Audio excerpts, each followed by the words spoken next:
Iran के school में हमले पर बड़ी जानकारी है।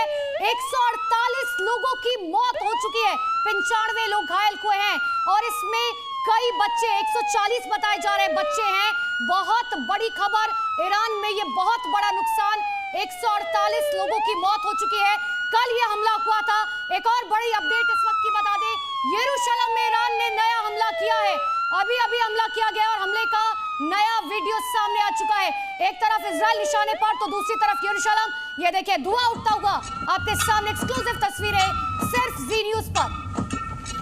ये यरूशलेम की तस्वीरें आप देखिए। उसके पहले कौम पर हमला किया गया था तो ये कहा गया कि जो धार्मिक सेंटिमेंट का जो सेंटर है, जहां से सोच संचालित होती है अली खामनी की, उस पर अटैक किया गया। तो अब यरूशलेम पर अटैक ईरान की तरफ से किया गया है। यानी जो पहला कौम पर अटैक किया गया उसका ठीक 24 घंटों के बाद ईरान ने वैसा ही एक अटैक करके जवाब दिया है।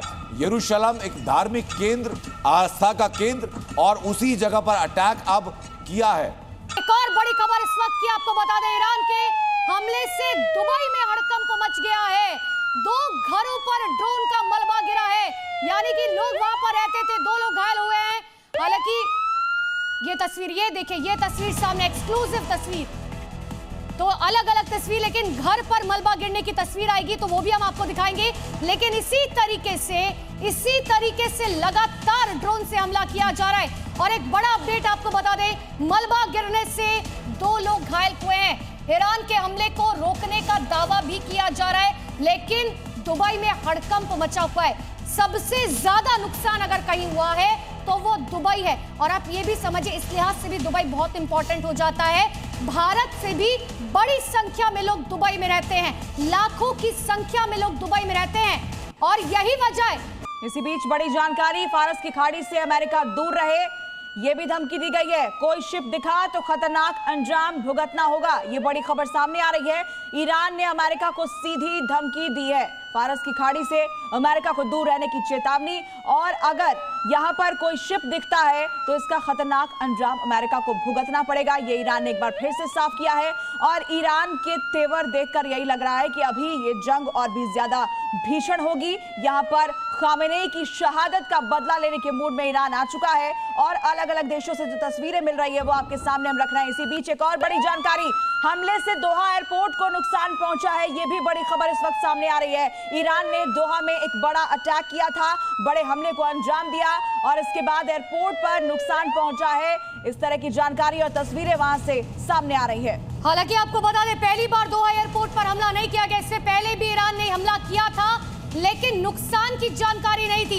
ये पहली बार हुआ है जब अब जानकारी सामने आ रही कि हाँ, दोहा एयरपोर्ट पर नुकसान हुआ है। बहुत बड़ी खबर दोहा से आपको बता रहे हैं, ईरान के हमले का एक नया वीडियो आया है। दोहा एयरपोर्ट को नुकसान पहुंचा और यही वजह है कि इंडिया से भी कह दिया गया है कि लोग तमाम जो मिडिल ईस्ट जा रखे हैं वो ना जाए, कोई भी फ्लाइट ना ले। कई ऐसी फ्लाइट्स हैं जो रद्द कर दी गई हैं, मिडिल ईस्ट के कई ऐसे एयर स्पेस हैं। ईरान की बात करें, इराक की बात करें, दुबई की बात करें, अभी फिलहाल हर जगह एयर स्पेस पूरी तरीके से बंद है। और अब एक नया हमला जो हुआ है वो है ओमान पर। ओमान पर हमले के बाद अब एक नया युद्ध का मोर्चा खुल चुका है। हालांकि ओमान की तरफ से क्या कुछ किया जाता है रिटेलिएट में देखने वाली बात होगी, लेकिन बड़ी खबर आपको बता रहे हैं, ओमान पर पहली बार हमला किया गया है इस युद्ध की शुरुआत में। इतना ही नहीं, ये भी कहा जा रहा है कि 2 ड्रोन जो है वो दक्कम एयरपोर्ट पर दागे गए हैं।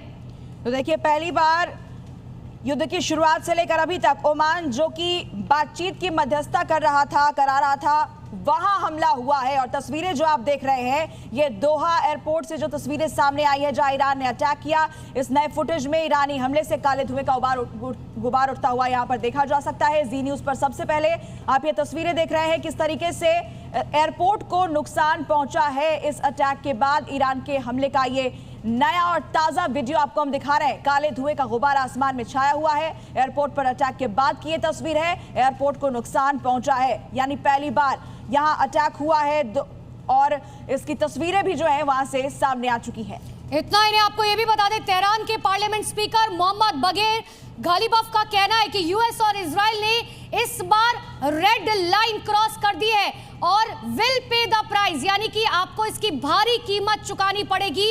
अयातुल्लाह खामेनेई की जो मौत हुई है